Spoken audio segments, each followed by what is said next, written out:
Over the next two videos, I want to take a look at Ableton 11's spectral devices, Spectral Time and Spectral Resonator. Spectral devices work by breaking a sound into its harmonic partials, various parts or frequencies, and processing them in different ways. The results can range from melodic to dissonant, lush to metallic, futuristic, glitchy, and so much more.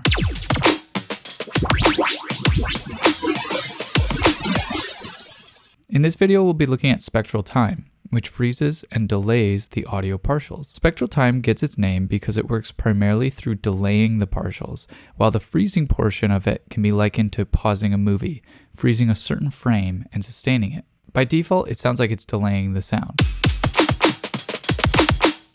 So let's turn off the delay portion of the unit, and let's just look at the freezer. Watch what happens when we click it. It sustains whatever audio was there. Retrigger will cause the device to latch onto new pieces of incoming audio. The onset function will cause it to grab onto specific transients for the retrigger.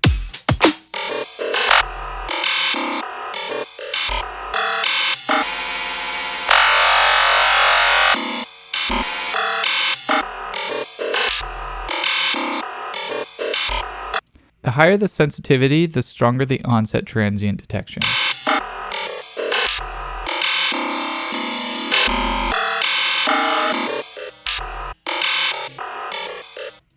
While sync will allow you to pick up certain parts based off a rhythmic interval.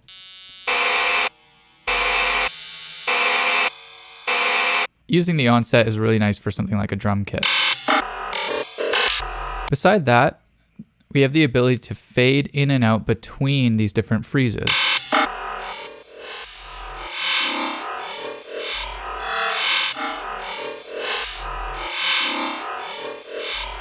Or you can even fade in and out.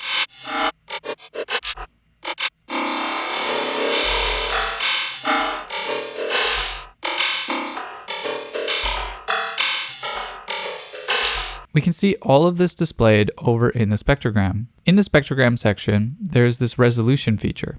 Higher resolutions use more CPU but have higher fidelity. In the case of these drums, you can hear more of the drum sound the higher the resolution.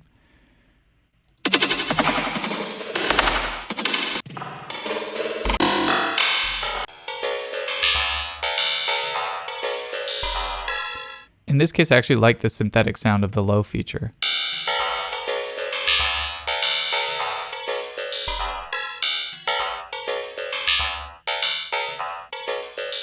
Now let's head on over to the delay. The time and feedback work much like a regular delay. Let's sync the delay up based off 16th notes. Let's increase the feedback.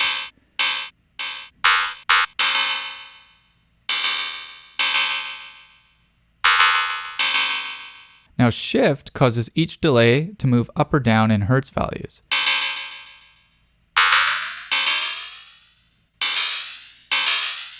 The tilt knob is where things get really fun. This causes the low or high frequencies to delay later or sooner than each other, creating long laser sweeps at high values or slight laser transients at low values.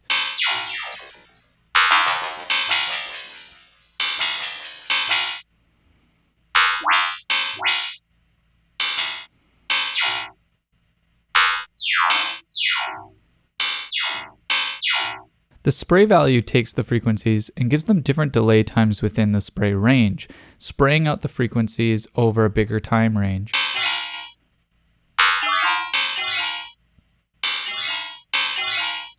So now it's less of a perfect sweep and a bit more scattered. The stereo function takes the tilted and spray delays and spreads them out into the stereo field. The mask function applies less tilt or spray to certain frequencies. Moving to the left or the right will affect the lows or highs differently.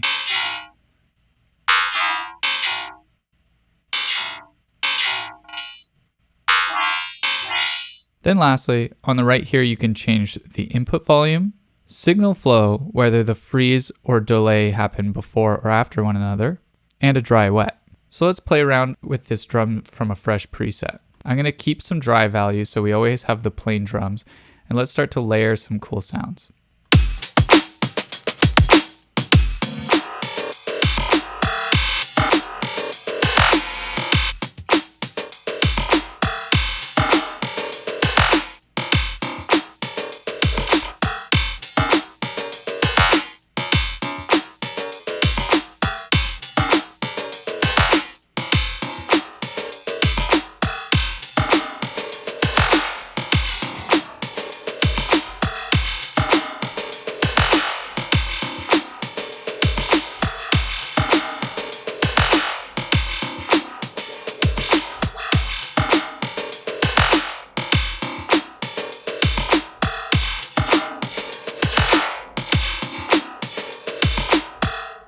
So far, this has already shown you some of the glitchier effects, the laser effects, but it can also be a great tool for ambient soundscapes. I'm just going to grab a simple guitar sound here. Let's turn Spectral Time off.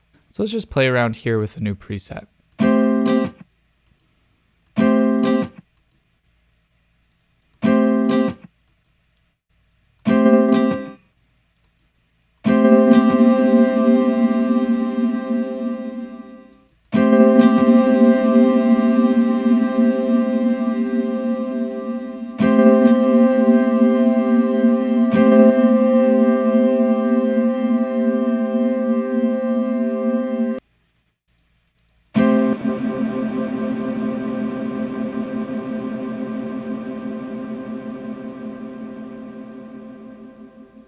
We could even not have it fade out if we wanted and just have it go on endlessly.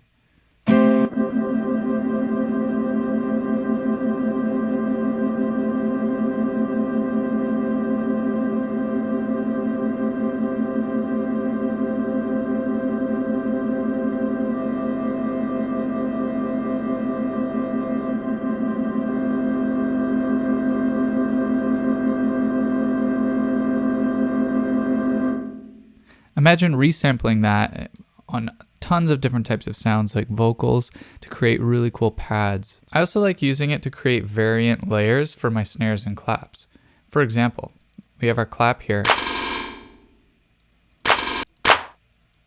and I'm just going to loop it.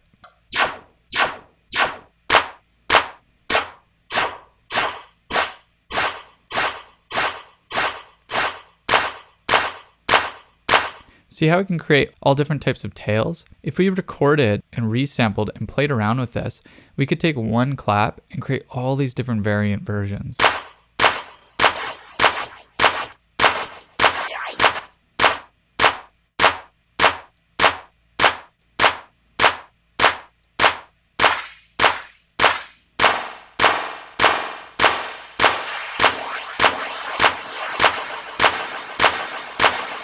I even like doing this to create long, weird, random effects to just intersperse throughout a song. So enjoy playing with this device, and wishing you all the best on your journey.